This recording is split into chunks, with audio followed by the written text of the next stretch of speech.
Muy bien, después de esta conversación nutrida, muy interesante con el doctor Felipe Esquipani, diputado por el Partido Colorado, seguimos rumbo a una segunda parte, te podría decir, respecto a la editorial que hice ayer, vinculada a esa disyuntiva que tiene el país entre abrirse más al mercado, ser un país que tenga más economía de mercado o seguir siendo un país más hacia el estatismo económico, ese colectivismo estatista económico que es realmente grande en el país. Hablamos de un montón de empresas públicas estatales, hablamos de monopolios y algunos que, bueno, se desarticularon, como el caso del Banco Seguro del Estado, a través de una ley que fue formulada en el año 93 en el gobierno del doctor Lacalle Herrera, el papá del actual presidente, también la desmonopolización de Antel en el gobierno del doctor Jorge Valle, otros planteos que se frustraron de desmonopolizaciones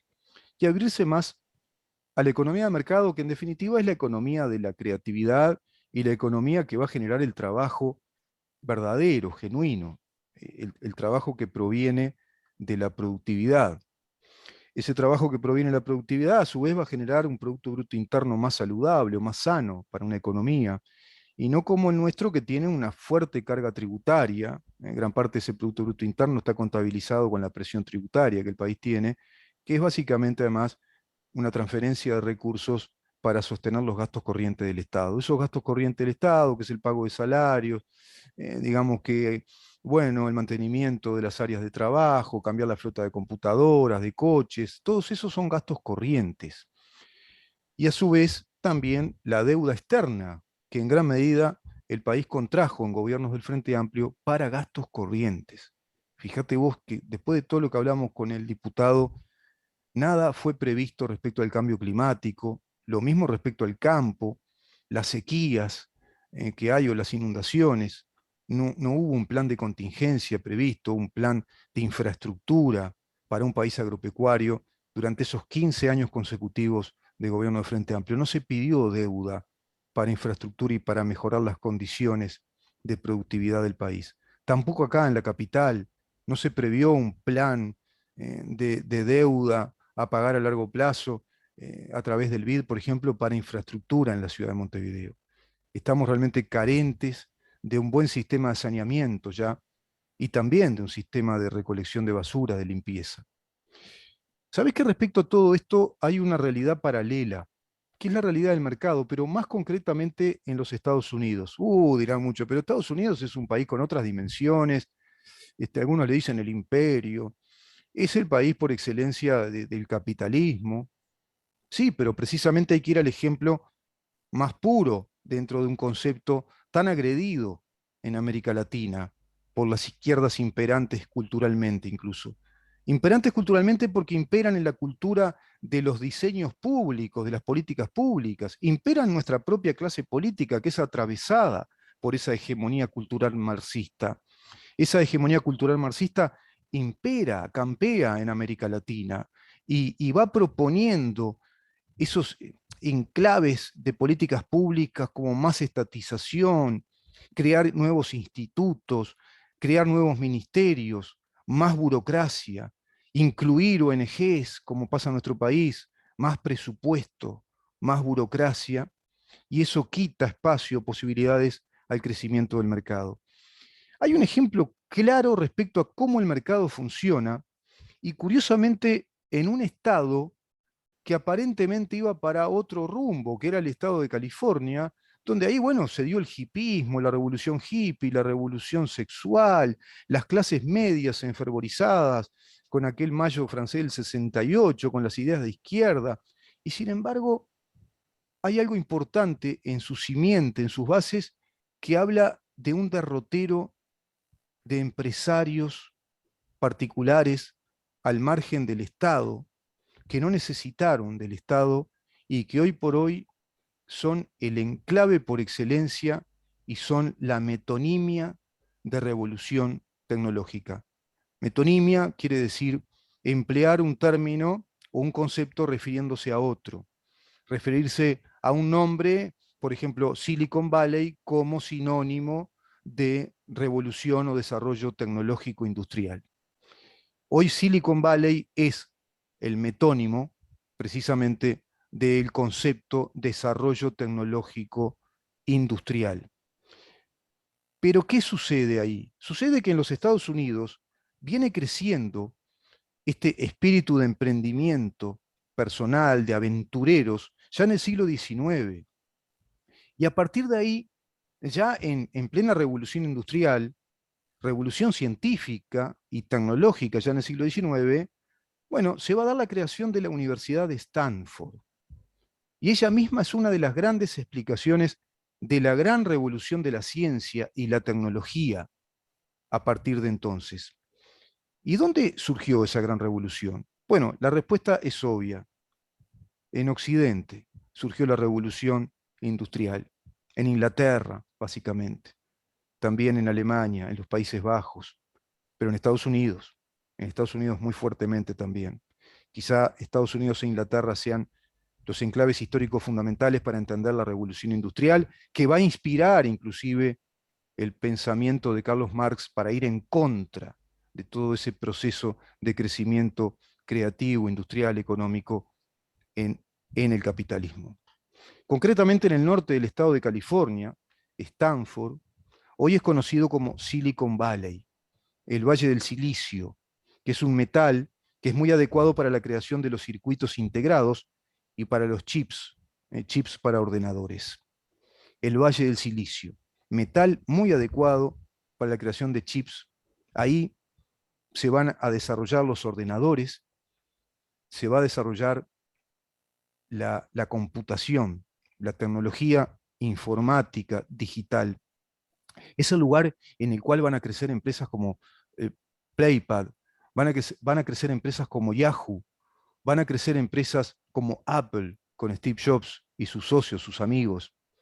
Van a crecer empresas como Macintosh, Microsoft, después.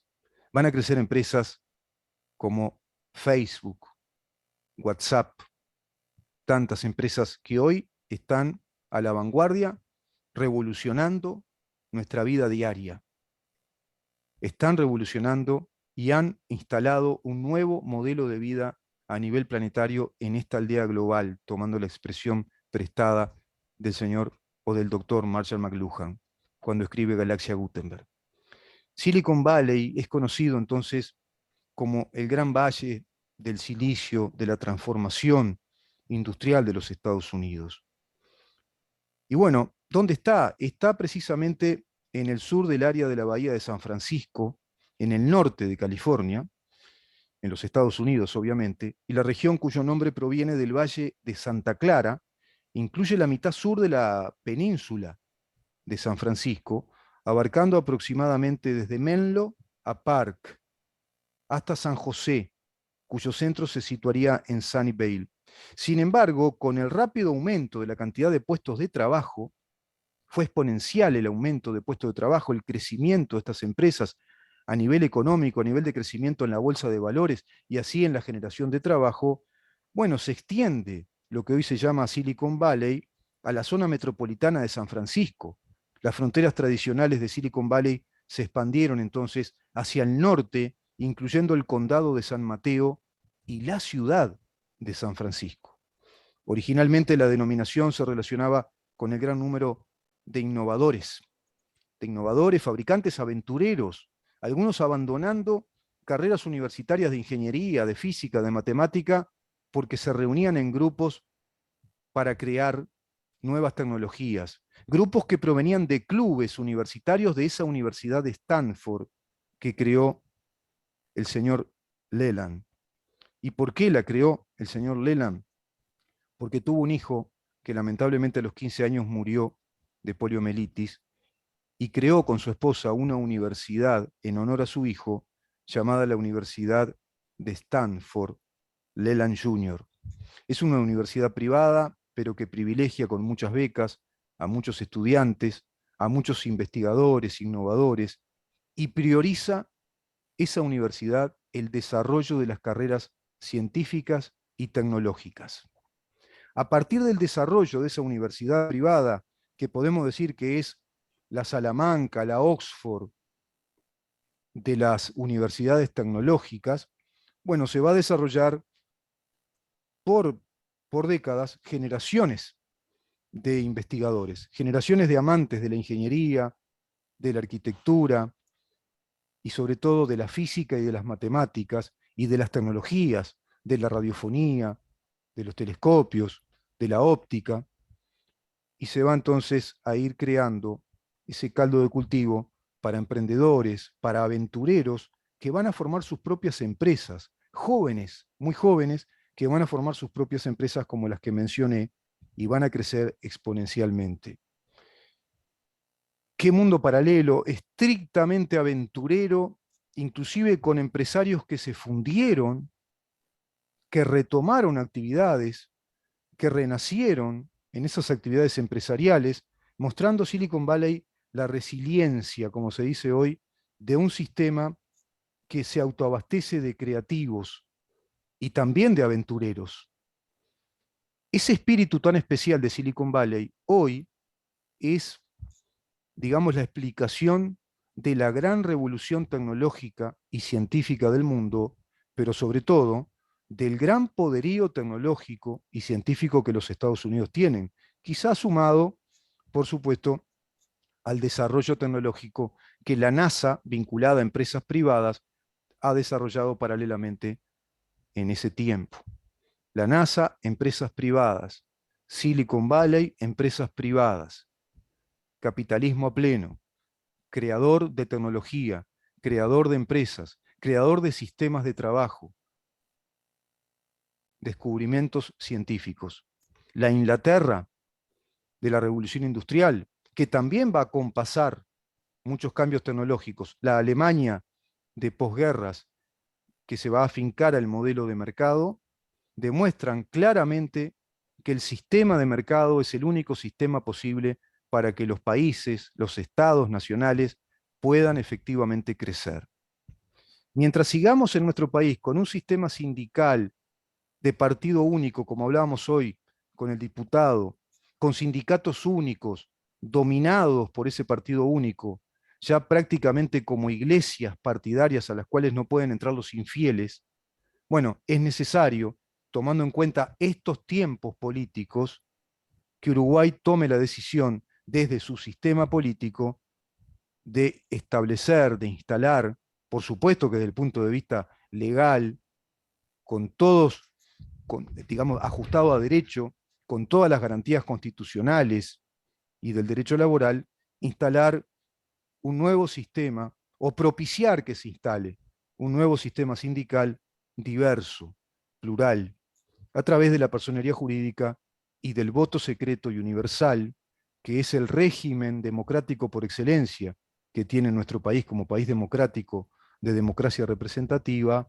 para generar esa diversidad sindical y romper de una vez por todas con ese dañino esquema único, ideológico, marxista, leninista, afiliado al Foro de San Pablo y Grupo de Puebla, que lo que pretenden es medrar a través del relato proletario más o menos explícito, más o menos velado, medrar en el poder del Estado para encaramarse en él y perpetuarse, creando esas enormes burocracias que crean los sistemas colectivistas. Esas burocracias estatales que van a aplastar toda posibilidad de emprendimientos privados, de creación, de crecimiento. Inclusive en un país como el nuestro que necesita más población, que estamos complicados en cuanto a densidad poblacional y en cuanto a población, a demografía.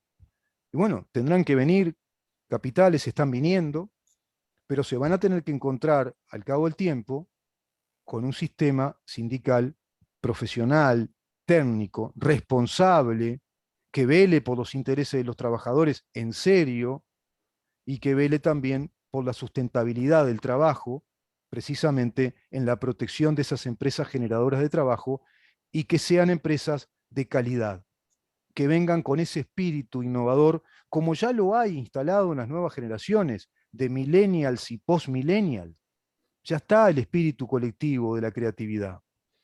Y están viniendo jóvenes empresarios también, y vendrán jóvenes emprendedores, y hay jóvenes emprendedores muy calificados en Uruguay. Pero todo eso tiene que ser protegido por un nuevo sistema sindical, por una nueva legalización. Eso tiene que salir del sistema político uruguayo. Hoy se está en este stand-by. Hoy todos los uruguayos estamos perdiendo tiempo por un referéndum insólito respecto a la posibilidad de que se deroguen 135 artículos que lo único que plantean es mayores libertades. Más potestad a la policía en cuanto a los trámites policiales cotidianos, operativos para la seguridad pública. A su vez, penas más adecuadas para los criminales muy peligrosos, para los delitos muy peligrosos, para los delitos calificados como muy especialmente graves, con el cumplimiento efectivo de las penas. Se están discutiendo esos artículos, se están discutiendo el artículo de la libre portabilidad numérica. Es insólito que estemos en un país así, no avanzamos nunca más si seguimos así como país. No puede un sistema político estar parado, paralizado, a la vera del camino de un referéndum del 27 de marzo para ver qué pasa. Si el pueblo uruguayo va a avalar o no va a avalar a este gobierno, dándose otra vez, como yo decía hace tiempo ya, una consulta pública de opinión respecto a la aprobación de este gobierno y una consulta anticipada respecto a los porcentajes electorales para las próximas elecciones. Es dañino, es berreta un sistema político de estas características, es muy berreta. No podés esperar nada y hasta disculpen lo que voy a decir, pero se puede entender el clima social depresivo que hay en el país. Porque si vos no tenés un Estado que dé signos claros de estímulo, que sea un país que realmente va a velar por los que quieren trabajar, por la cultura del trabajo, por los emprendedores. Por supuesto que en la dimensión de nuestro país, yo no voy a decir que acá nos convirtamos en una Silicon Valley, pero sí un país que antiguamente se le decía la Suiza de América. No sé si efectivamente lo fue. No lo fue porque hoy vemos que no. Si hubiera sido la Suiza de América, seguiríamos siendo la Suiza de América. Pero ¿por qué no ir para ese lado? Ser un país como lo es Finlandia, Nueva Zelanda, países que dan con creces muestras de sistemas muy funcionales y que son de beneficio para su población porque se privilegia el mercado, la economía de mercado con un Estado ágil, un Estado que sea necesario al crecimiento de la producción, de las riquezas. Nos quedamos por el día de hoy con este tema, con esta reflexión. Mañana continuamos, mañana viene un programa sumamente cargado, va a estar con nosotros el licenciado Eduardo Abeña, que hoy no pudo estar por motivos familiares, y también va a estar con nosotros el diputado Gabriel Gianoli, vamos a seguir hablando con él de la Montevideo olvidada. Así que mañana a partir de las 10 de la mañana, otra vez nos vamos a preguntar en dónde estamos. Chao.